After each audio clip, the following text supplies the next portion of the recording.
The vote was 40 seconds from passing when the doors of the galaxy stopped working. Recorder Enoch Sill felt it before the instruments did. He was 3 tiers up in the grand assembly of the Concord, the round white chamber where 11,000 delegates sat in rings of carved stone, and his job was simple: write down what is said. Mark who agreed, Mark who did not.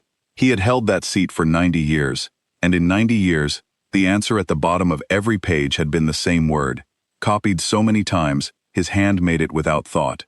Agreed, agreed, agreed. The motion on the floor that day carried a number, the way all motions did.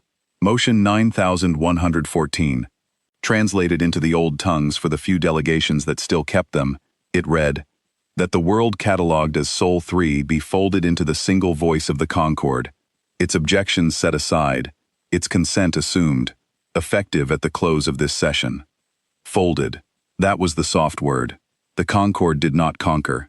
The Concord did not burn. The Concord invited, and then it voted, and then the inviting and the voting became the same thing, and a world that had said no woke to find that its no had been counted as a yes by 11,000 other mouths.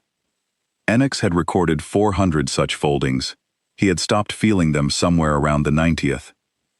It was not that he had grown cruel, he had grown smooth, which is worse and harder to notice. When you record a thing 400 times, the thing stops being 400 separate griefs and becomes one long word, and the word loses its weight, and your hand learns to write it the way a river learns its bed. Enoch came from a folded world himself, a small gray world called Resh, that the Concord had counted into silence 3 generations before he was born. He had never heard his own people argue. He had never heard them disagree, never heard 2 of them want different things and say so out loud. He had grown up inside the one voice and had thought, the way a fish thinks of water, that there was nothing else for a voice to be. His grandmother had told him once, very quietly, in the years before her own thread tightened all the way, that Resh had songs once, different songs. Songs that did not agree with each other, sung at the same festival, on purpose, because the disagreeing was the festival. He had not understood her. He had written it down anyway, in a private book he kept that was not a Concord record, because some part of him that he could not name had wanted those words to exist somewhere outside the single mind. He still had the book. He kept it under the floor of his sleeping cell, and he had not opened it in 40 years. The speaker of the one voice stood at the center of the chamber on the raised white disk, and when the speaker spoke, 11,000 throats moved a half-beat behind, shaping the same words. That was the Concord. That was its whole strength and its whole horror. It did not command a fleet. It was the fleet. It did not give an order. It became the order. All at once, a single will, wearing 11,000 bodies, and no world had ever stood against a thing that thought one thought and meant it with every hand it had. Enoch had tried, very long ago, to explain the Concord to a visitor from outside the catalog, a trader from some unfolded corner who had wandered in under a flag of curiosity and left, 3 days later, badly shaken. The trader had kept asking the wrong question. Who decides? The trader had said. Who is in charge?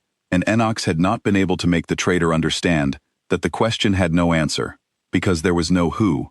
There was only the deciding, performed by 900 worlds at once, with no one anywhere who could be argued with, or bribed, or killed to make it stop. You cannot assassinate a sum. You cannot besiege an agreement. That was the thing that had made the Concord undefeated for as long as anyone could count.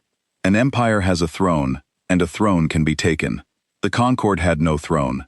It had 11,000 chairs, and a thread, and the thread was everywhere and nowhere, and the trader had left muttering that it was the most frightening thing in the galaxy, and Enoch had recorded the trader's departure under the heading Unfolded Visitor, distressed, and had not thought about it again for 60 years. He thought about it now. The trader had been right, and a single dark ship had come, it seemed, with an answer to a thing that had no throne to take. Sol 3 had been catalogued late. A small system on a thin arm of the spiral, 3,000 light-years from the White Chamber, noticed only when its first long-range signals drifted across a listening buoy. The Concord had sent the usual invitation. The usual silence had come back. And so motion 9114 had been written, because silence, in the Concord, was simply a yes that had not been counted yet. There had been one strange thing in the file on Sol 3, and Enox had noticed it that morning while preparing the record, and then he had let it go because it did not fit anywhere. The invitation to Sol 3 had not actually been met with silence. A reply had come, once, years ago, across the long gulf, and the reply had been brief, and the catalog had filed it under noise because it did not parse as a treaty response in any of the 4 million approved forms. Enix had pulled the raw text up out of old curiosity. It had read, in full, "We have read your terms. We decline. We have sent someone to explain why." That was all. The Concord had marked it noise because a world cannot decline. The verb was not in the catalog. There was no approved form for a no that meant it. Enix had thought the message strange and had moved on because 11,000 delegates were arriving and the session would not record itself. He had not thought about the last line at all. "We have sent someone." He thought about it now, in the high tier, 3 tiers up, with his stylus poised over the word he had written 400 times. He thought about it because the lights had just dimmed, and a recorder learns, over 90 years, exactly which forgotten line in a file is about to walk into the room. Enox dipped his stylus. He prepared the word he had written 400 times. The speaker raised one hand for the final count. 11,000 hands began to rise with it. And the lights in the grand assembly dimmed all at once, as though something very large had passed between the chamber and its star. Enox looked up. He should not have been able to see the sky from inside the chamber. The grand assembly was buried under a kilometer of white stone, sealed, windowless, the safest room in the catalogued galaxy. But the ceiling of the chamber was not stone.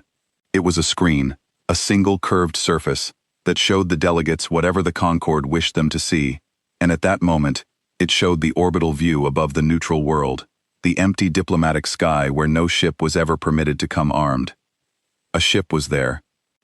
It had not been there one breath before. The Concord watched every road into the system, every fold lane and every drift path, with 10,000 eyes that never closed, and the view above the neutral world had been empty all morning. Now it was not empty. Now there was a shape against the stars, long and dark and unlit, holding still in the place where ships were forbidden, and the listening buoys that should have screamed at its arrival were quiet, because the buoys had not detected an arrival. There had been no arrival. There had only been an absence, and then a ship, with nothing in between. The speaker's hand was still raised.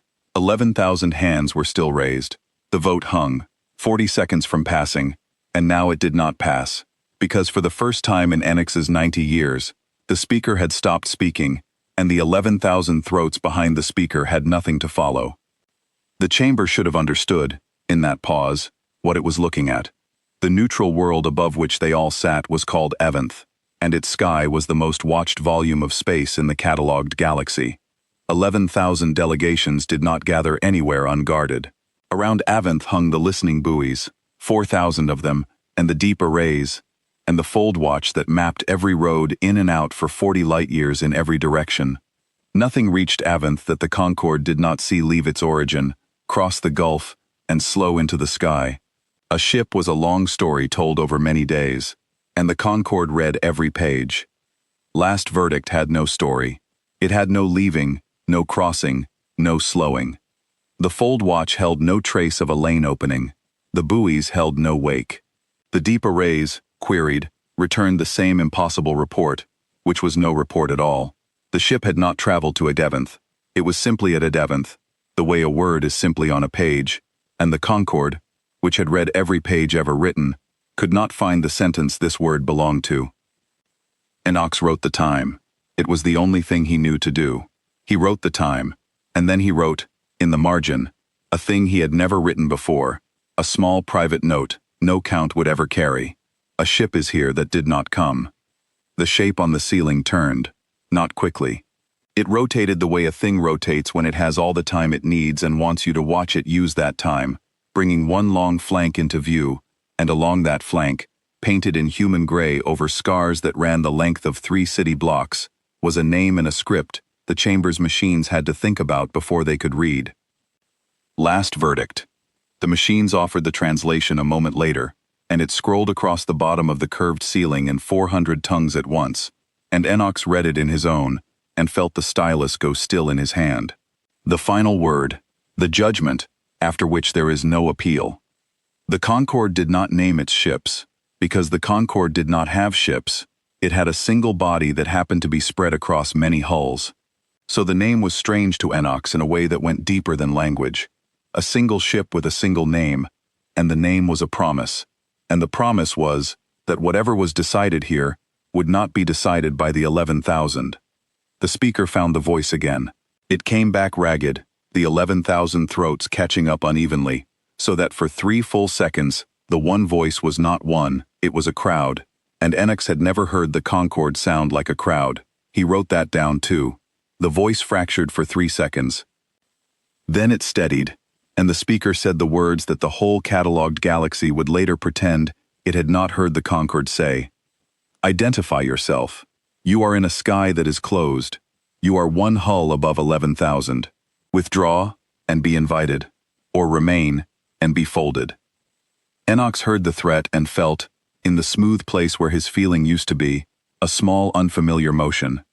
He had transcribed that exact sentence 400 times.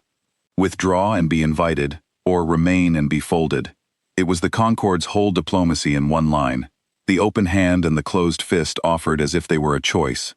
And every world that had ever heard it had eventually chosen the same way, because there had never been a third option. He waited for the ship to choose. He found that he was holding his breath, which a recorder is not supposed to do, because a recorder is supposed to have no stake in the count. The ship did not withdraw. The ship did not answer in words. Instead, a light came on, along its dark flank, a single, steady amber light, and the chamber's machines reached for it, measured it, tried to fit it into the great catalog of every signal the Concorde had ever filed. The machines failed. Enox watched the catalog work. He had watched it work 10,000 times. It was the proudest thing the Concorde owned, a record of every ship and every weapon and every species ever encountered. 4 million entries deep, and it had never once met a thing it could not name. It named this ship's hull alloy as unknown. It named the ship's drive as unknown. It named the amber light as a signal of unknown intent, unknown power, unknown origin. And then, because the catalog could not bear an empty field, it did the thing it always did with the unknown. It guessed. It filed last verdict under the heading the Concorde used for everything it had not yet folded. Negligible. Enox looked at that word on his page, the catalog's verdict copied beside the ship's own. Negligible. One hull. Above 11,000. He had written 400 foldings, and he knew exactly how this one would go. And he dipped his stylus to begin recording the end of a small world that had not learned to say yes.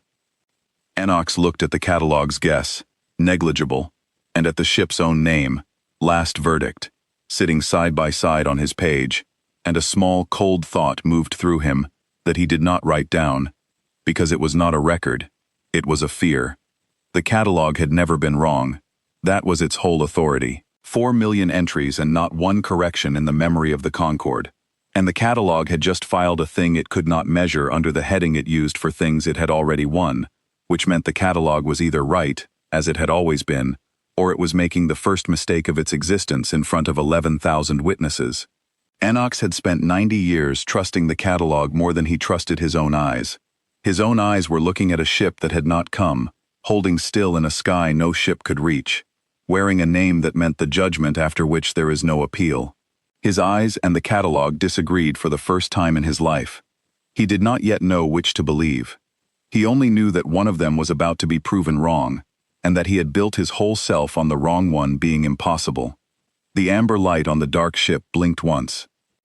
Far below, in the deep registry where the Concorde kept its instruments, every screen in the Grand Assembly went the same flat shade of white at the same instant, and the speaker's raised hand began, very slightly, to shake.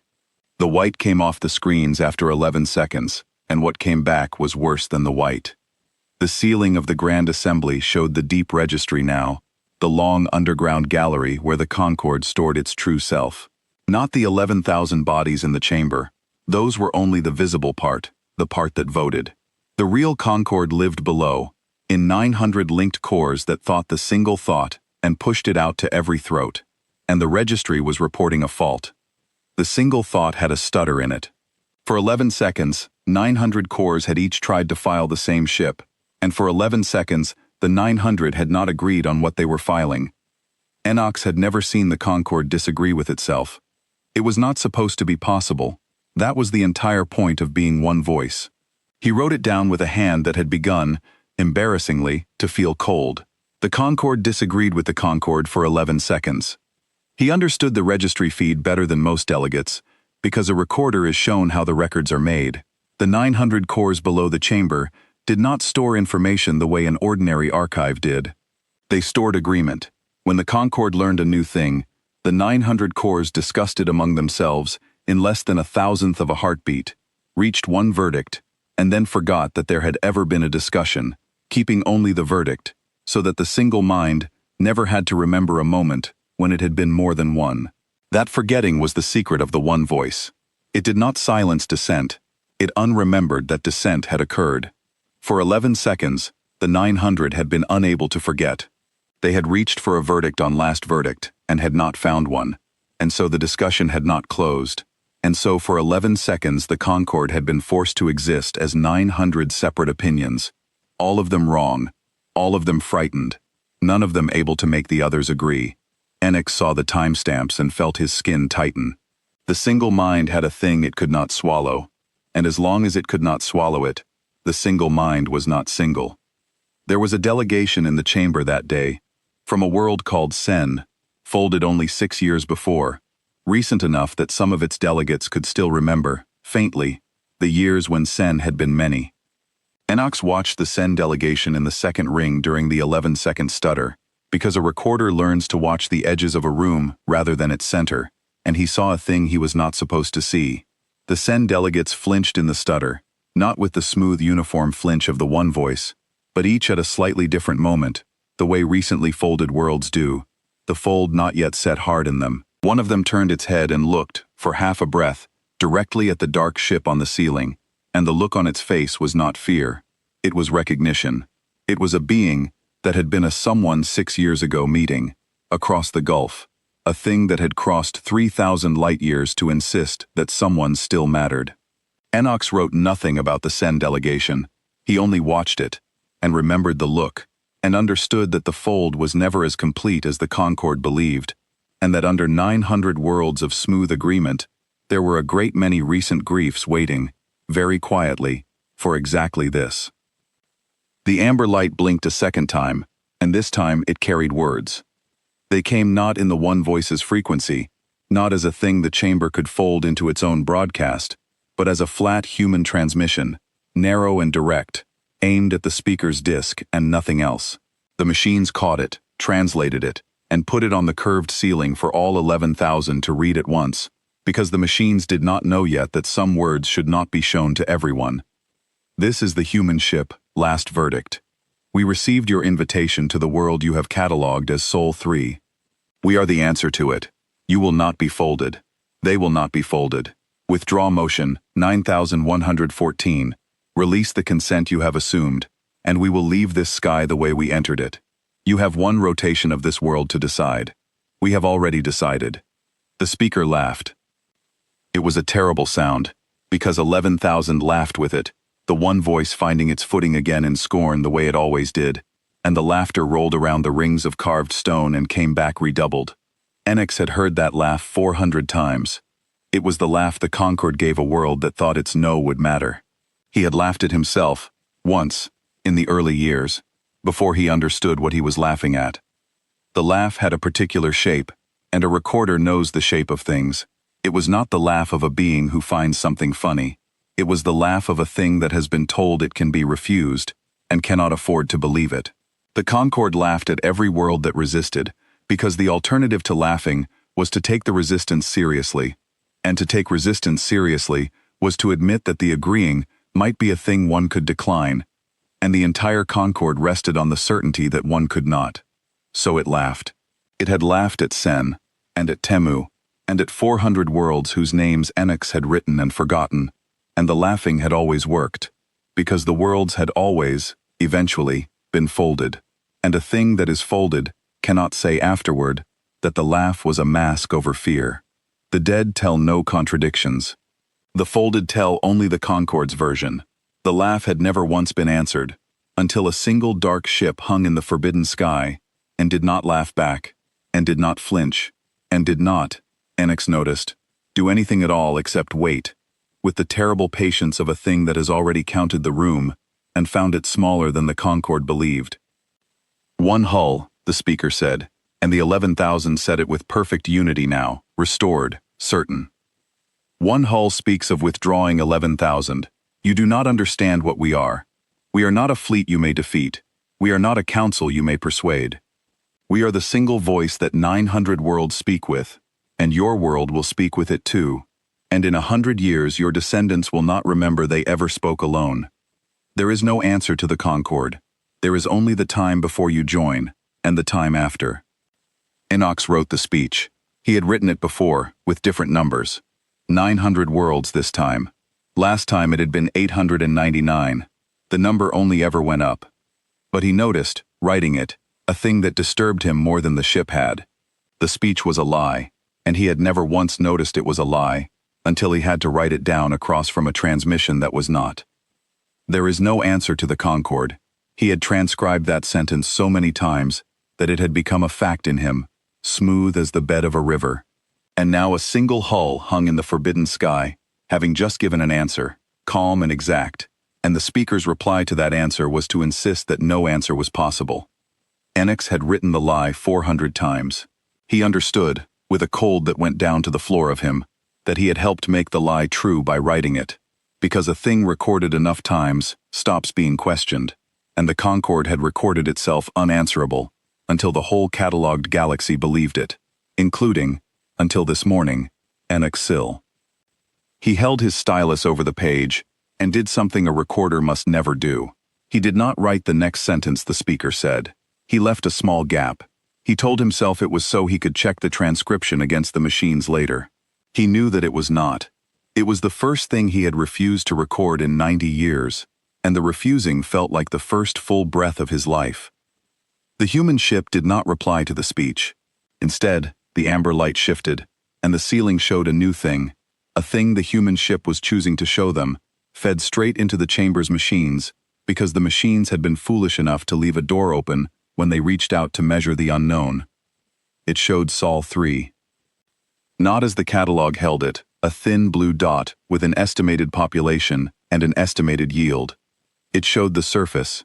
It showed cities under weather, and small craft moving between them, and a coastline at evening, and it showed these things without sound, which was somehow louder than sound. 11,000 delegates looked at a world they had voted to fold 40 seconds ago, and for the first time they were made to see that it was a place where things lived that did not want to be one voice. The feed lingered on a market. Enox did not know it was a market, the human word for it, but he understood what he was seeing, because he had grown up on a world before its festivals went quiet. Beings moved among stalls, and they were not in step. That was the thing that struck him. 3 tiers up, stylus forgotten in his hand. They were not in step. They walked at different speeds. They stopped at different things.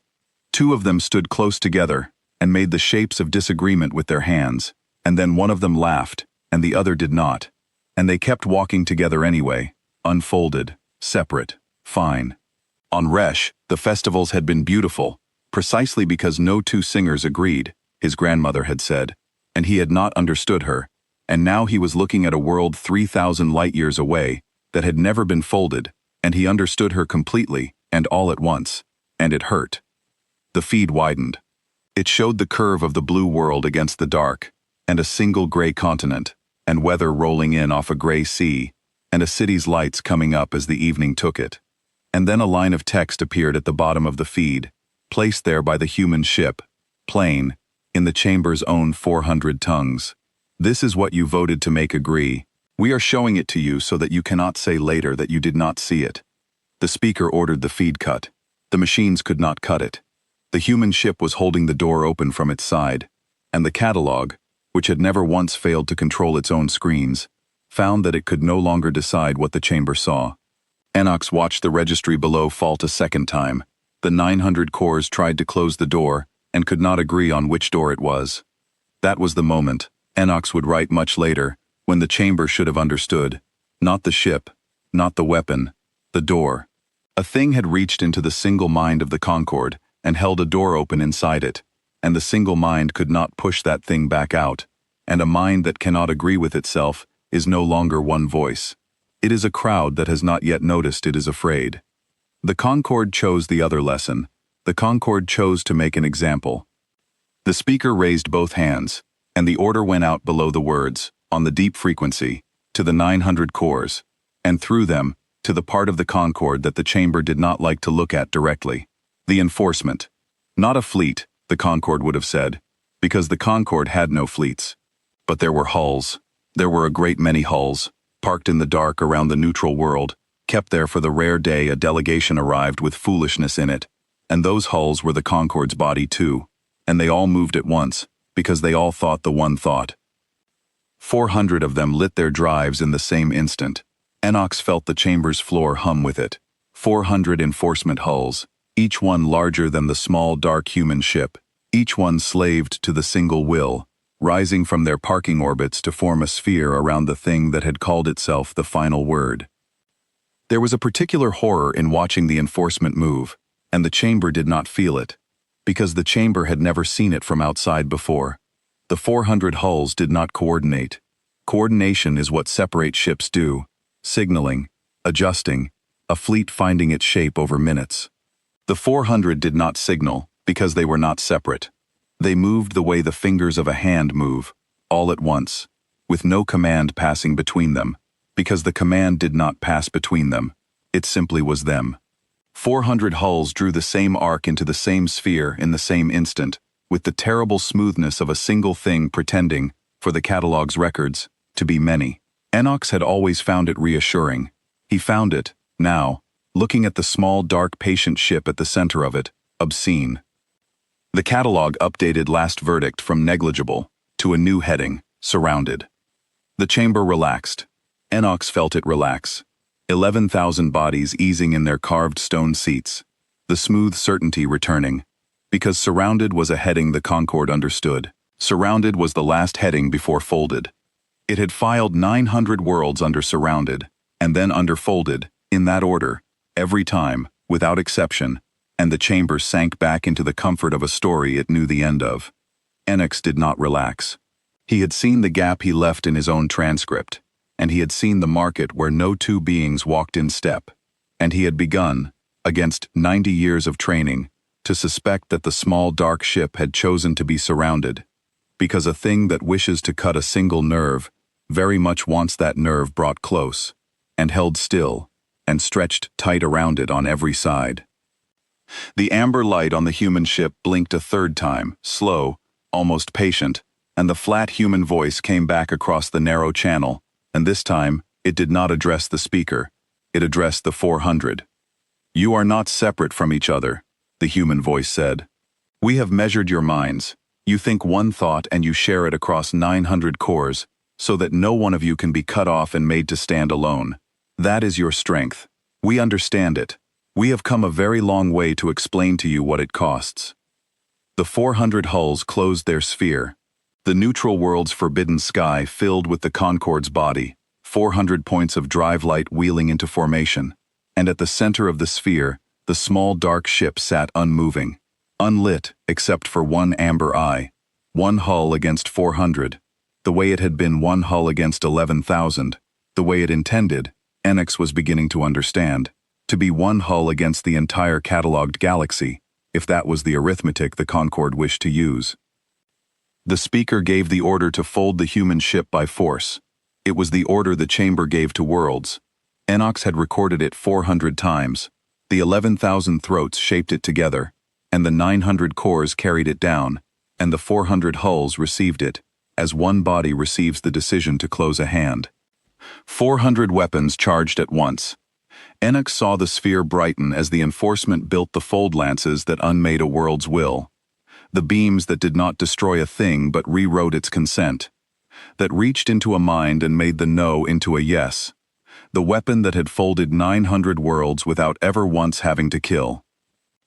He had only seen the fold lance fire once at full strength, decades ago, on a world called Temu that had resisted longer than most.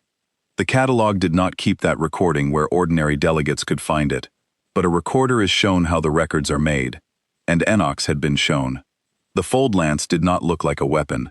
It looked like a soft gray light settling over a continent, and under the soft gray light the people of Temu had stopped fighting, and stopped fleeing, and stopped wanting the things they had been willing to die for an hour before, and had turned their faces up to the sky with an expression the catalog had filed as serene. Enoch had filed it as serene too, in his own hand, because that was the approved word. It was not serene. He had known it was not serene the moment he wrote it, and he had written it anyway, and he had carried the lie of that word for 30 years. Now 400 fold lances were charging on a single hull, and Enoch found, to his own surprise, that he did not want them to fire. He wanted the small dark ship to be right. He could not have said about what. The human ship let them charge. It did not move. It did not raise a shield the catalog could see. It waited, one amber eye open, until all 400 weapons were full, until the Concorde had committed its whole-reaching will into the single act of folding the thing that had refused to be folded. And then last verdict spoke, not in words, but in the only language the Concorde had never bothered to learn, because the Concorde had never needed it. It had always folded. It had never had to fight. The amber eye opened all the way, and the dark ship was dark no longer. A line of light left its flank, just one. It crossed the sphere in less than a heartbeat and touched the nearest enforcement hull, and the hull did not explode. That was the thing Enoch could not stop writing about afterward, the thing that broke the chamber more than any fire would have. The hull did not explode. It simply stopped being part of the Concorde. One instant it was a node in the single mind, sharing the one thought across 900 cores. The next instant, the line of light had cut whatever thread tied it to the others, surgically, completely, and the hull went dark and still and alone, a body suddenly without a will, drifting in the sphere it had helped to make, and the 900 cores screamed. Enoch heard it, not as sound, as a thing in the chamber, a wrongness, 11,000 delegates flinching in the same instant because the one voice they all carried had just felt a piece of itself amputated and could not understand how, because nothing could cut the thread. The thread was the Concorde. The thread was the whole reason the Concorde could not be defeated. The registry feed below showed Enoch what the chamber could only feel. The line of light had not struck the hull's armor, or its drive, or its weapon. It had passed through all of those as if they were not there, and found the one structure that mattered, the slender braid of the thread where it entered the hull, and joined that body to the 900 cores. The catalog had a name for that structure. It was called the communion node, and it was the holiest thing the Concorde owned, the place where a separate body surrendered itself into the single mind, and it was buried at the deepest, most shielded point of every hull, precisely because losing it was the only death the Concorde feared. The human ship had reached 3,000 light-years across the dark, around 400 guns, and put a single line of light through the communion node of the first hull it touched, on the first shot, as casually as a finger finding a single thread in a cloth and pulling it loose. It had not guessed where the node was. It had known, and the only way to know was to have measured the Concorde, all of it, the way the human voice had said, and the chamber understood, far too late, that the small dark ship had spent its silent morning, in the forbidden sky, reading the one voice, the way the one voice had spent 4 million entries, reading everyone else. The human voice came across the narrow channel, level and unhurried, into a chamber that had gone entirely silent. That was one, the voice said. You felt it. All of you felt it, because you share one nerve, and we have found it. You built a single mind, so that no one of you could be made to stand alone. We are going to make all of you stand alone. We are going to give every hull back its own dark, one at a time, and you are going to feel each one leave, and there is nothing in your catalog that can stop it, because the thing we are cutting is the thing you are. The speaker tried to give an order. The 11,000 throats moved, and for the second time that day, the one voice came out as a crowd, ragged, unmatched, because 11,000 minds had just been taught that the thread between them could be cut, and were each, privately, for the first time in their lives, wondering whether they would be next. The line of light left the human ship a second time. The second hull went dark before the first had finished drifting. Enox kept writing. It was all he had. He wrote the count as it climbed, because counting was the one thing the Concorde had taught him to do well, and now he counted against it. 2 hulls cut from the thread, 3. The line of light from Last Verdict was not fast in the way a weapon is fast. It was deliberate. It chose. It found the nerve in each hull, the place where the single will entered, and it severed exactly that and nothing else, so that the hull itself was not harmed at all. The metal was whole. The crew, if there were crew, would be whole. Only the thread was gone, and with the thread gone, the hull was simply a thing in space that no longer knew what it was. The Concorde tried to compensate. Enox watched it in the registry feed it could no longer cut. As each hull was severed, the 900 cores tried to route the single will around the gap, to pull the thread tight again across the wound, the way a body routes blood around a cut. It was the smartest thing the Concorde had ever done, and it was exactly the wrong thing. Every time the cores pulled the thread tight, they exposed the next nerve a little more clearly, and Last Verdict was reading the thread as it moved, and the line of light always found the freshest knot. 4, 5, 6. Enox understood, watching the count climb, that the slowness was a mercy and a message both. Last Verdict could have done all 400 in the first sweep. It had shown that later. But it took the first 6, one at a time, deliberately, with a pause between each. And in each pause the human ship did nothing but let the Concorde feel what had been done. The chamber would call it cruelty afterward, the ones who survived the change with their pride intact. Enox did not think it was cruelty. He thought it was teaching. The Concorde had folded 900 worlds without ever once letting a single delegate feel the cost, because the cost was always carried by someone far away, on a continent, under soft gray light, filed as serene. The human ship was making the Concorde feel the cost up close, in its own body, 6 times, slowly, before it offered the Concorde a chance to stop. That was not cruelty. That was the first honest accounting the One Voice had ever been handed. The speaker ordered the sphere to fire, all of it. Every fold lance still tied to the thread, all at once, on the small dark ship, before the count could climb any higher. 394 hulls fired. The neutral world sky turned white with folding light.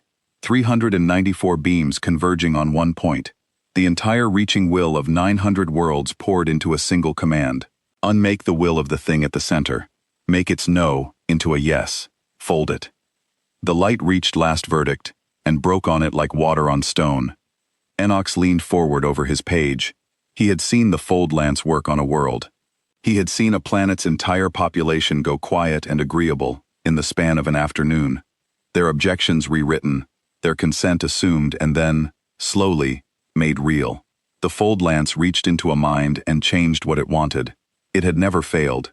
It was the Concorde's whole truth. It could not reach into Last Verdict, because there was nothing single inside the ship to reach. That was the human voice's gift to the chamber, delivered as the 394 beams sheeted off the dark hull and did nothing. "We have no one mind for you to rewrite," the voice said, level as ever. "We are a crew. We are 1,100 separate people who chose, each of them alone, to be here. Your weapon asks a single will to change what it wants. We do not have a single will. We have 1,100 wills that happen to agree today, and your weapon cannot find one of them to bend, because there is no one of us. You have spent 900 worlds learning to fold a mind. We are not a mind. We are a decision, made 1,100 times, and a decision cannot be unmade by a beam." The fold light died against the hull and left no mark. Enox would think about that sentence for the rest of his life, because it was the place where the whole structure of the Concorde cracked, and the crack was made of a single idea so simple that the Concorde, in 900 worlds of cataloging, had never once thought of it. The fold lance was the perfect weapon against a will. It found what a mind wanted and changed it. But it could only change a want it could find, and it could only find a want if there was one place where the wanting lived. Every species the Concorde had ever met had kept its wanting in one place, in a single will, in a king, or a council, or a unified culture, or, at the very least, in the soft consensus of a crowd that mostly agreed. The fold lance had reached into all of them, and found the one place and turned it, 900 times.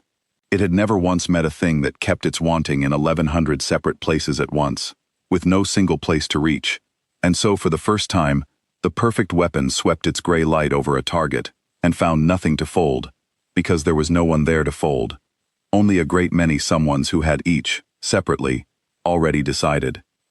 The Concorde had built the perfect answer to a mind. The humans had simply arrived as something other than a mind, and the perfect answer had nothing to say to them. There was a thing Enox noticed about the way the human ship endured the 400 charging weapons, and he did not understand it until much later, and when he understood it, he had to sit down. The small dark ship had not raised a shield, because it had no shield in the sense the catalog understood, no field for the instruments to read and measure, and eventually defeat. It had simply chosen, 1100 times over, to be the kind of thing the fold lance could not touch, and the choosing was the defense. The Concorde had spent its whole history building better weapons against a single will, sharper folds, deeper reaches, and every world it met had a single will somewhere to reach, and so every weapon had worked. The humans had not built a better defense. They had built a different kind of self. The defense was not on the ship, the defense was the crew, 1100 separate decisions wearing one hull, and you could no more fold that than you could fold a crowd by shouting one name. The catalog had 4 million entries on weapons and shields, and not one entry on this, because this was not a technology. It was a way of being, and the Concorde had never met a being it could not reduce to a number, until the number it tried to reduce turned out to be 1100, each of which insisted, separately, on remaining one. And then Last Verdict answered the 394 with the line of light, and it did not bother to choose carefully anymore, because the Concorde had just shown it the whole thread at once. When all 394 hulls fired together, they had pulled the single will fully through every one of them, lit the entire nerve from end to end, and the human ship had been waiting for exactly that. In the gap before the net, the human ship did a strange thing, and it was the only moment in the whole event when Enox felt he was being shown the crew rather than the ship. The narrow channel opened, just for a breath, and the chamber heard not the level voice that had spoken before, but a sound underneath it, the sound of the inside of Last Verdict. And it was not the silence of a machine, it was voices, many of them. People speaking over one another, calling readings, answering, disagreeing about a number and then settling it, a young voice and an old one, and a dozen between them, the ordinary loud overlapping noise of a great many beings, doing a hard thing together, and not pretending to be one. Enox had never heard the inside of a warship. He had expected, if he had expected anything, the smooth single hum of a thing like the Concorde. Instead, he heard a crew, 1100 separate people, each at a station, each with an opinion, and he understood that this noise, this exact ungoverned overlapping noise that the Concorde had spent 900 worlds erasing, was the engine of the thing that was about to take the sphere apart. The channel closed, the level voice returned. But Enox had heard the many under the one, and he never forgot it. And it was, he thought later, the truest thing the human ship ever transmitted. The line of light became a net. Enox could not describe it well, even later, even with all his skill. The amber eye of Last Verdict opened into a fan, and the fan swept the inside of the sphere once, slowly, left to right, and everywhere it passed the thread went dark. Not the hulls, the thread. 394 severings in a single sweep, each one surgical, each one leaving the metal whole and the will gone. And the 900 cores below the chamber did not scream this time, because a thing cannot scream when 9/10 of it is cut away in one breath. The sphere fell apart, 400 enforcement hulls, every one of them whole, every one of them undamaged, drifted in the forbidden sky with their drives idling and their weapons cooling, and no single thought left to tell them what they were. The Concorde's body, the thing that had folded 900 worlds, had been disassembled into 400 lonely pieces in less time than it took the speaker to lower one hand. The registry feed showed Enox the inside of one of those hulls in the moment after its thread was cut, and he wished, afterward, that he had not seen it, and was glad, afterward, that he had. The crew of the enforcement hulls were beings who had given themselves so completely to the single mind that they had stopped, long ago, having thoughts of their own. They sat at their stations, and the one voice moved their hands. And when the thread was cut, the hands stopped. and for a long moment, the beings in the hull sat in a silence they had not heard in their entire lives. A silence inside their own skulls, and Enox watched one of them, on the feed, lift a hand and look at it, slowly, with something that was not yet fear, and was not yet wonder, but was, unmistakably, the first private question that being had ever asked. Whose hand is this? The thread was gone, and the answer was waiting, and the answer was terrible, and enormous, and it was mine. The chamber made no sound at all. Enox looked at the 11,000. They sat in their rings of carved stone, and for the first time in the history of the Grand Assembly, they were not one voice. The thread that ran through them, the same thread that had run through the 400, was still intact in the chamber. The cores still pushed the single will into 11,000 throats. But the 11,000 had just watched what the cutting felt like, had felt the 400 screams as their own, and now each of them sat very still inside the shared mind and thought a small private thought that the shared mind was not supposed to permit. I do not want to be next. And the shared mind heard 11,000 copies of that thought, and could not fold them, because they were all the same thought, and folding required disagreement to push against. The Concord had built a mind that could not be divided. It had never imagined a weapon that did not divide it, but isolated it, perfectly, hull by hull and node by node, leaving every part whole and alive and utterly alone.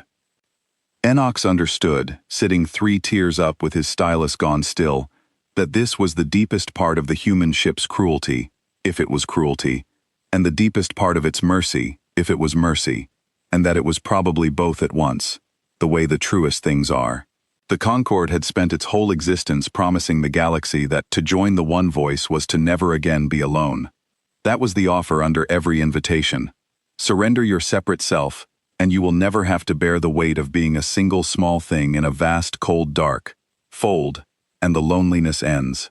900 worlds had taken the offer, some willingly, most not, and the loneliness had ended for all of them, replaced by the warm, endless company of the single mind. And the human ship had not killed them, had not burned them, had not even truly defeated them.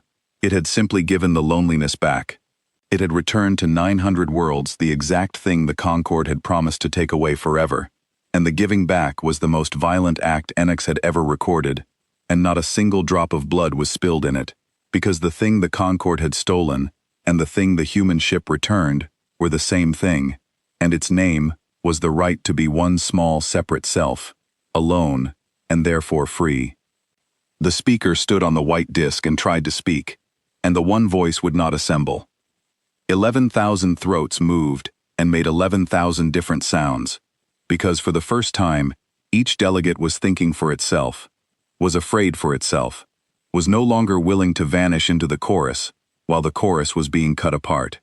The Grand Assembly filled with a noise it had never made, the noise of a crowd, the noise of beings who had just remembered, all at once, that they had ever been separate. Enox wrote it down. The one voice failed in the chamber at the 9th severing of the inner thread. He underlined it.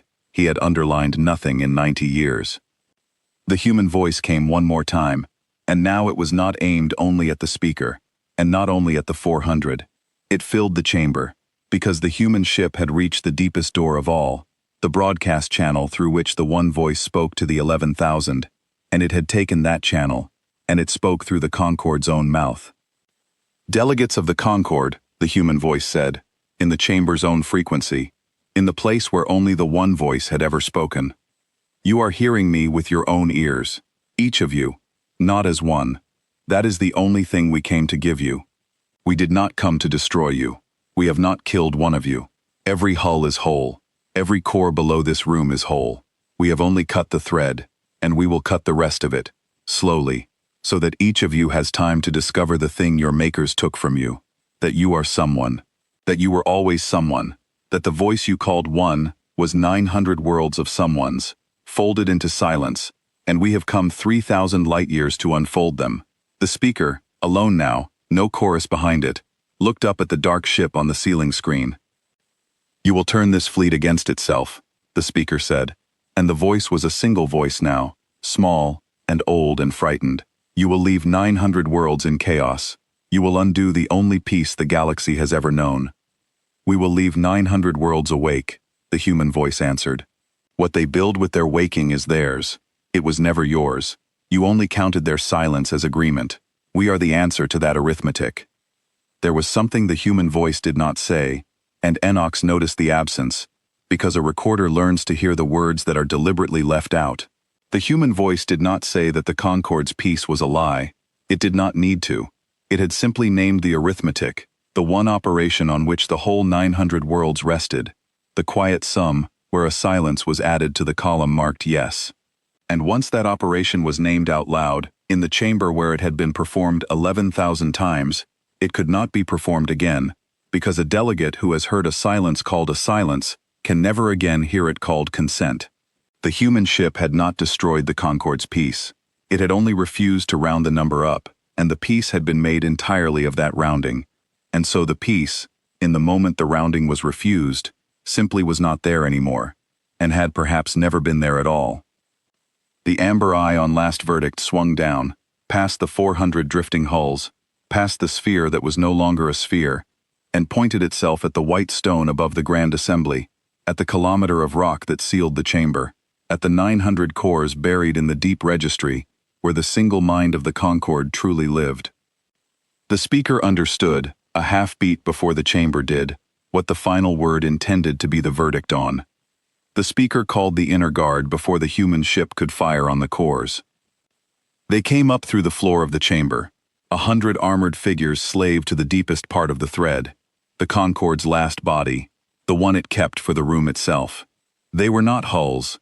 They were delegates of a kind, beings who had given up so much of their own will to the single mind that they no longer flinched when a hull was cut, because there was almost nothing left in them to flinch.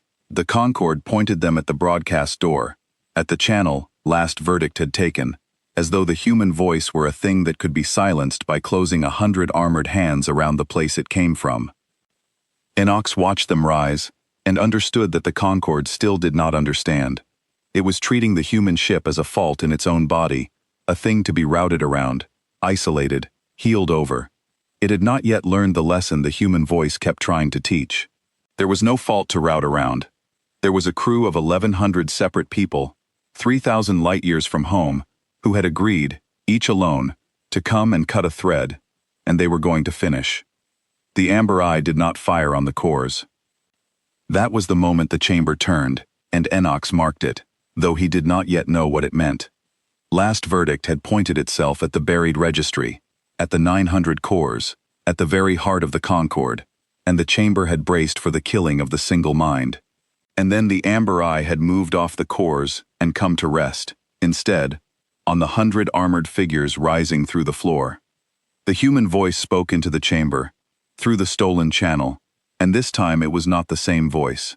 It was a woman's, lower, slower, and Knox would learn later that this was the captain of last verdict, a human named Dahl Brenner, and that she had let her crew speak first, because she wanted the Concorde to hear that her ship was many, before it heard that it had one captain. That was a thing the Concorde could not have done in 1,000 years, and Enoch saw it clearly only because he was a recorder, and recorders notice order. The one voice always spoke first. It spoke first, and then the 11,000 caught up, because the order on which the whole Concorde rested was that the single will led, and the bodies followed. Captain Brenner had inverted it. She had let the crew speak first, the many, and only after the chamber had heard the many did the one make herself known, and she made herself known not as a will the crew obeyed, but as one more voice that happened to be the one with her hand near the channel. The Concorde had spent 900 worlds teaching the galaxy that a many must collapse into a one to be strong. Captain Brenner had just shown the chamber a one that chose, deliberately, to come second to her many, and was stronger for it, and the chamber did not have a word for what it was looking at. And Enoch loved her a little, in that moment, with the helpless love of a man who has been shown the thing he was never allowed to want. "Stand them down," Captain Brenner said. "The 100 you just woke, they have less of themselves left than any of you. If we cut their thread, they may not have enough left to know they are anyone at all. We did not come 3,000 light-years to break the ones you already broke. Stand them down, and I will not touch them." The speaker hesitated. Enoch saw the hesitation, and could not believe it. The Concorde did not hesitate. The Concorde was one will, and one will does not pause between deciding and doing. But the thread in the chamber had been failing for 100 seconds now, and the speaker was, underneath the office, a person, an old person, who had spoken for the one voice for a very long time, and had just heard a stranger from the edge of the spiral show more care for the Concorde's broken servants than the Concorde had ever shown them itself. The speaker stood the 100 down. It was the first independent decision the speaker had made in 40 years, and Enoch saw that the speaker knew it, and was frightened by it, and made it anyway. To stand the 100 down, the speaker had to want something the cores had not yet decided to want, and to want it before the one voice had finished forming the want, was, by every law the Concorde lived under, a kind of treason against itself. The speaker committed that treason in front of 11,000 witnesses, to spare 100 broken servants, a death that a stranger had warned would be too cruel even for them. And in the deep registry, Enoch saw the 900 cores try to catch up to the speaker's decision and fail, because for the first time the speaker had moved ahead of them, and a leader the single mind cannot keep up with is no longer a mouth of the single mind. He is simply a person, in a chair, choosing. They sank back through the floor, armored and silent, and the chamber let out a breath, 11,000 breaths, no longer in unison, and the human captain spoke again, gentler now, into the quiet she had made. "I am going to tell you what is about to happen," Brenner said, "because you have spent 900 worlds never telling anyone what was about to happen, and I think you should know how it feels to be warned. We are going to cut the thread out of every enforcement hull above this world. 400. We have done 6, and the 400 fell apart, but we slowed it so that you could watch, and now we will finish it quickly so the hulls do not drift into the world below. Then we are going to leave. We are not going to touch your cores. We are not going to touch this chamber. We are not going to touch one of you." The speaker asked why. It was a small question, and it came out of the office and out of the person both, and Enix wrote it in the margin with the private note beside it. The speaker asked the human ship why it would spare the heart of the thing it had come to break. He had wondered the same thing. The Concorde deserved breaking. 90 years of folding sat in his own hand. Why would the final word stay its hand at the last door? "Because we are not the Concorde," Brenner said. "We do not assume your consent. If we cut your cores, we decide for 900 worlds that the Concorde should end, the same way you decided for them that it should begin. That is your crime, not ours. We will not commit it to punish you for it. We are cutting the thread that binds them against their will. What they do once they are free, whether they keep the Concorde or burn it, or build something none of us can imagine, is theirs to choose, each alone, then together, if they want. That is the difference between us, and it is the only difference that has ever mattered. You folded. We are unfolding. We will not refold them into our own shape on the way out." The speaker was quiet for a long moment, and Enix watched the old face on the white disk, and saw, beneath the office, a being doing arithmetic of its own, the first honest arithmetic of its long life. The speaker had spoken for the one voice through 400 foldings. The speaker had said the laugh and given the order, and called the soft gray light serene, more times than Enox had. And the stranger from the edge of the spiral had just declined to do to the Concorde the exact thing the Concorde had done to 900 worlds, and had explained, plainly, that declining was the whole of the difference between them, and the speaker understood, Enix could see it, that this was a mercy it had never once extended to anyone, and that the mercy was a mirror, and that the thing in the mirror had spent 90 years calling itself peace. You could not unfold a being that fast, but you could begin. And the speaker, ancient and tired, and alone on the white disk for the first time, began, the way a person begins, by saying nothing, and looking, for a long moment, at its own folded hands. The amber eye opened into the fan one final time. It swept the sky above the neutral world, and the remaining 400 enforcement hulls came apart from the thread all at once. 400 severings in a single deliberate pass. Every hull left whole, every drive left idling, every crew left alive and alone and free. The neutral sky filled with drifting metal, 400 bodies that no longer knew what they were, and below them, the world the Concorde had used for its councils, turned slowly, untouched, unburned, with not one life lost on it or above it. And then the human ship did one more thing, a small thing, a thing the catalog had no heading for, and Enoch's almost missed. As the 400 hulls drifted free, their drives idling, their crews waking to the silence inside their own skulls, several of them began to drift, slowly, toward the world below, on the long, slow fall that orbits become when no one is steering. They would not have struck the world for days, but they would have struck it. And last verdict, before it did anything else, reached out with a gentleness Enoch would not have believed a warship capable of, and nudged each falling hull back into a safe orbit, one by one, the way you might write a thing a child has knocked over, so that the 400 newly waking crews would have a sky to wake up in, instead of a fall. It killed no one on the way in. It made certain to kill no one on the way out. The ship named for the final judgment spent its last minutes in the forbidden sky, making sure the people it had just freed would not die of being freed. Enoch checked the count 3 times, because he could not believe it. 400 hulls disabled, 900 cores untouched, 11,000 delegates unharmed. The 100 broken servants stood down and spared. And the dead, in the column where he had written the dead 400 times before, the column that had always been the longest, this time held a single number. 0. He stared at the 0. The Concorde had folded 900 worlds and called it peace, and the price of that peace, written across 90 years in his own hand, was a number so large he had stopped reading it. And the thing that had come to undo all of it, the final word, the ship named for the judgment, after which there is no appeal, had passed its judgment, and the cost of that judgment was 0, not one death, not one ruin, only the thread, cut, and 900 worlds left to wake.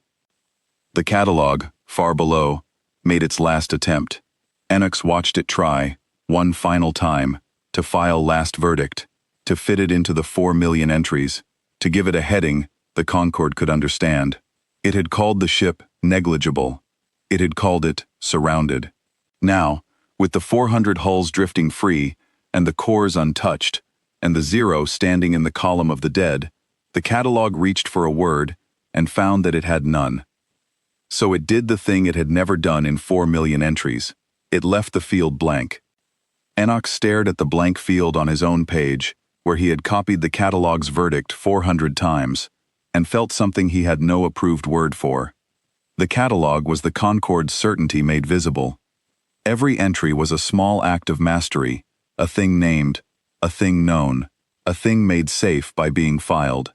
4 million times the Concorde had met the universe, and answered it with a heading, and 4 million times the heading had held, and the holding was the proof that the Concorde was right about everything, because a thing you can name is a thing you can fold. The blank field was the first time the universe had answered back.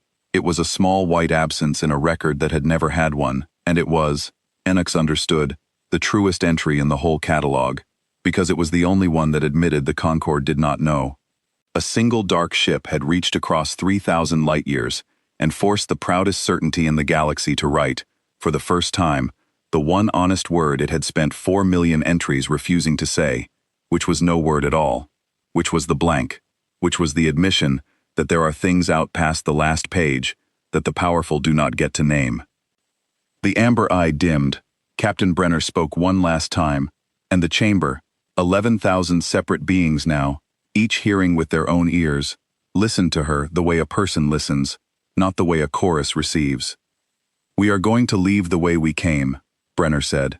"You will not see us go. You did not see us arrive.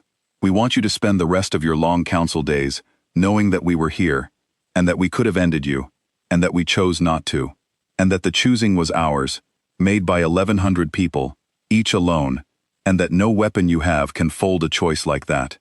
The world you catalogued as Soul 3 is not on your list anymore. Take it off. And the next world that says nothing when you invite it. Do not count the silence as a yes. We will be listening to how you count.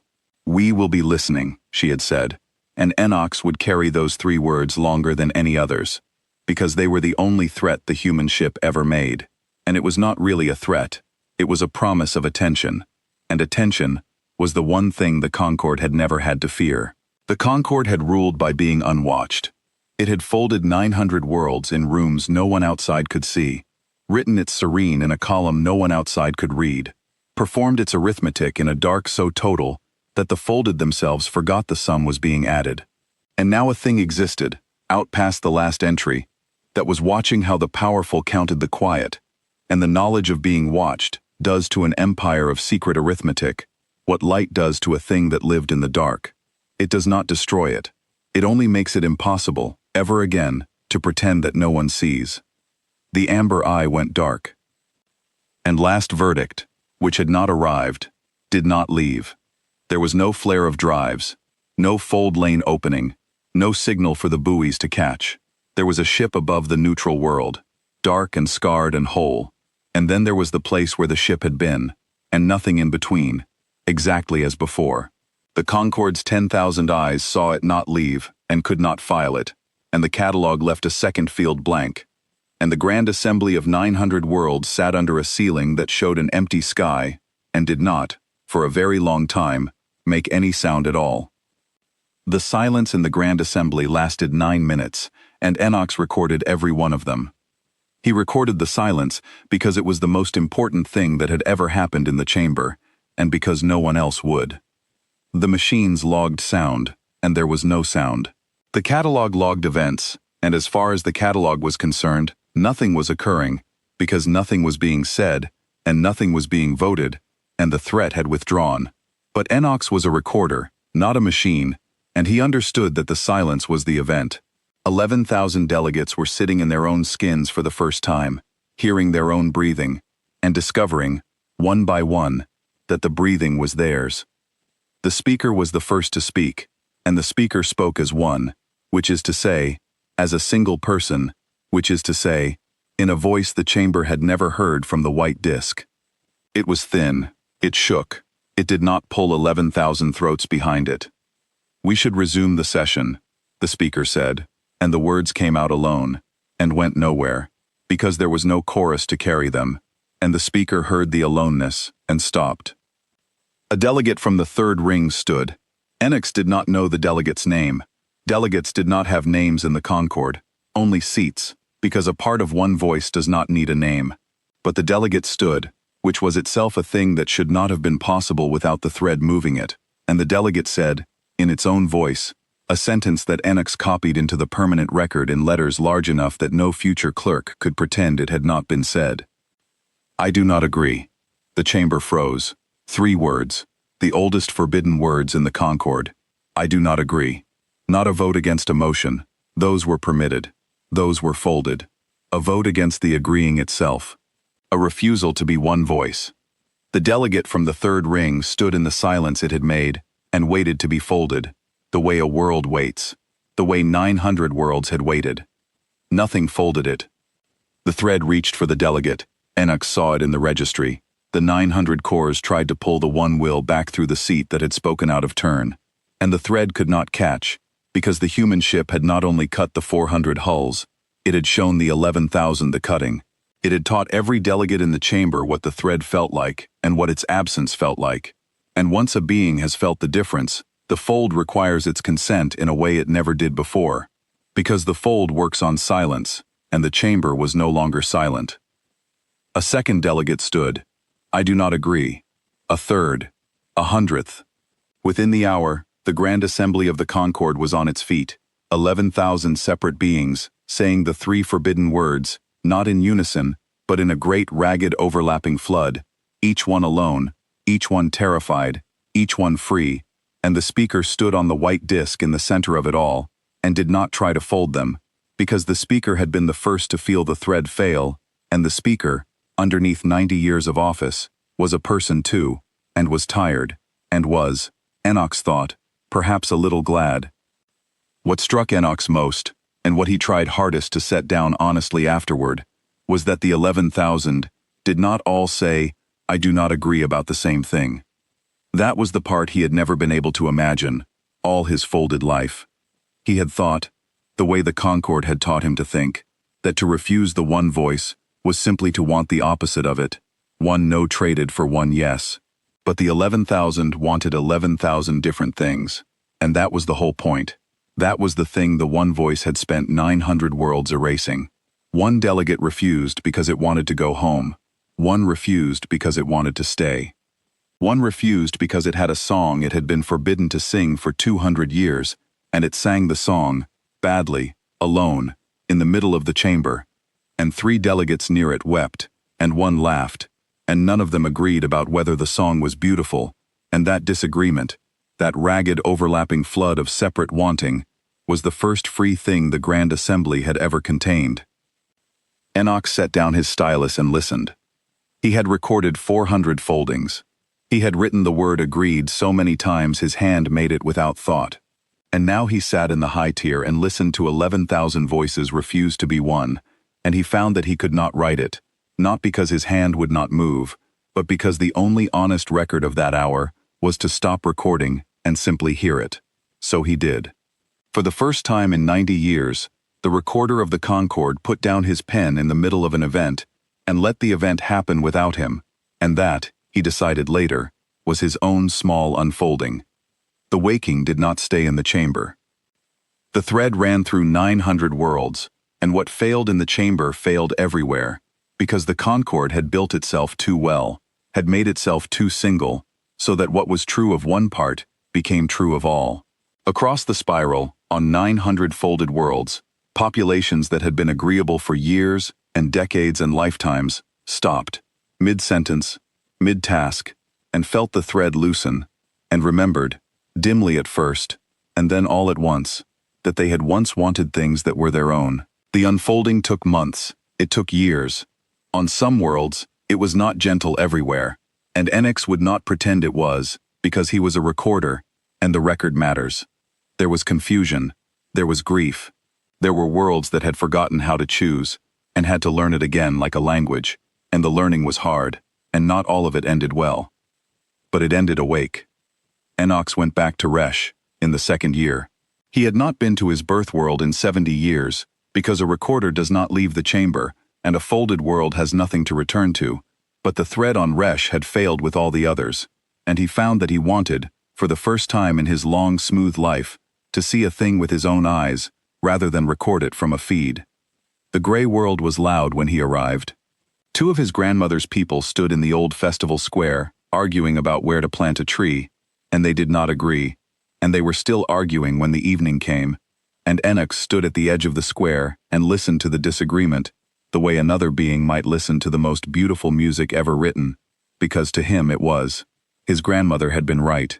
The festival was the disagreeing. He had carried her words under his floor for 40 years without understanding them, and now a gray world full of someone's was singing them out loud, badly, at the same time, on purpose, and he was finally old enough and free enough to hear it. He opened the private book that night, the one that was not a Concorde record. He read what his grandmother had told him, and under it, in his own old careful hand, he wrote the only thing that the chamber's catalog would never be able to hold, which was simply that he had heard her at last, 70 years too late, because a ship that did not come had crossed the dark to teach 900 worlds the difference between a silence and a yes. The 400 enforcement hulls were recovered over the following season, every one of them whole, their crews alive, their crews slowly, painfully, becoming people again. Several of those crews chose to keep their hulls and form something new, a fleet that answered to itself, that voted with words instead of one will, and that took, for its first independent act, a name. They did not choose a number, they chose to call themselves the Unfolded, and their first patrol was to the thin arm of the spiral, 3,000 light-years out, to the world that had started it, not to fold it, but to thank it. They never found last verdict. That was the part Enox could never close in his record, and so the record stayed open, the only open file in a catalog that had never left a field blank before this day. The human ship had not arrived and had not left. It had appeared above a forbidden sky, cut a thread that bound 900 worlds, harmed no one, killed no one, and then unhappened itself back into the dark it had come from. The Unfolded sent ships to Sol 3. They found a world, blue and weathered and busy, that did not want to be one voice and said so plainly, and that confirmed, yes, a ship had gone out, long ago, when the first invitation came, and had not come back. Sol 3 did not know where last verdict was. Sol 3 had assumed, with the particular grief of a people who send their best into the dark, that it was lost. It was not lost. Enox was certain of that, though he could never prove it, and a recorder is supposed to record only what can be proven. But he had heard the human voice, and the human captain, and he had felt the thing in the chamber that was not a weapon, and he did not believe a ship like that could be lost. He believed it was out at the edge of someone else's catalog, dark and scarred and whole, waiting for the next invitation, listening to how the next empire counted its silences. There was one detail he kept, which the Unfolded never published, because it could not be confirmed, and a fleet that has just learned to value the truth is careful with what it claims. When the Unfolded reached Sol 3, the blue world had been at peace for a long time, and small, and not especially mighty, and its people had been surprised, even a little frightened, to learn that something they had sent into the dark generations ago had cut a thread that bound 900 worlds. They did not boast of it. They did not write it into the history Enox was shown. A keeper of their records, an old one, had told the visiting Unfolded only this, and Enox copied it, because it was the closest the whole story ever came to its own bottom. "We did not send a fleet," the keeper said. "We could not have built one. We sent one ship, and a crew that volunteered knowing they would not come back, because someone 3,000 light-years away had been told to agree, and had not been asked. That was the whole of it. We do not think a silence is a yes, so we sent someone to say so." The 100 broken servants were the hardest, and Enox recorded their slow return, because someone owed them a record that did not call them serene. They had given the most of themselves to the one voice, and so they had the least to come back to, and for a long while after the thread failed, they simply sat where they had been left, not eating unless reminded, not speaking, waiting for an order that would never come again, because there was no longer a single mouth to give it. The Unfolded took them in. They did not heal quickly. Some did not heal at all, and lived out quiet, diminished lives in the care of others. And the new council voted, in one of its loudest and least unanimous sessions, that these too were someone's, that a being half-folded was not half a person, that the column where the Concord had written its serene was to be reopened, and every name in it carried, broken or whole, in the one tongue the Concord had never permitted, which was the tongue of grief. Enox carried those names himself. It was the last work he chose, before he stopped. He found, doing it, that the smooth place in him where his feeling used to be, had filled back in, slowly, name by name, the way a folded world fills back in, and that the filling hurt, and that he was grateful for the hurt, because the hurt was his, and it was the first thing in 90 years that the catalog could not take and call agreement. The Concord did not survive as the Concord. Enox recorded that too, without sorrow and without triumph, because a recorder owes the truth its plainness. The single voice never reassembled. The cores were never used to refold the 900, because the chamber, once it had remembered how to disagree, voted, with words, in a session that took 40 days instead of 40 seconds, to never fold again. The catalog was kept. The catalog was useful. But its first heading was changed, by a vote that was not unanimous, and was all the stronger for it, from the old word the Concord had used for everything it had not yet absorbed, to a new word that the chamber had to invent because no language in the catalog had ever needed it. The old word had been negligible. The new word, the word the Unfolded chose for every world and every ship and every silence they had not yet understood, the word Enox wrote at the head of the new catalog in letters he made carefully, because he knew he was writing it for the first time in 900 worlds, was simply this. Someone.